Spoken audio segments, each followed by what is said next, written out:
How to make text donut effect in Capcut. Hello everyone, welcome to this channel. I'm Emily and I'm here to help you out today. So without any delay, let's get started. So first of all, open up the Capcut application on your device and then select any of the project that you want to add this effect to on your text. After selecting the project, here you can see the video. Now to add the text, just tap on the text option at the bottom of the screen, then tap on add text. So here you can just add any of the text that you want. So for example, if I'm gonna say hello over here, then tap on animations after that.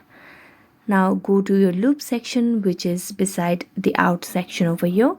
Then you can just scroll down and scroll down until you find the option of donut effect. So here at the bottom of the screen you can see the option of donut effect, so just tap on donut effect.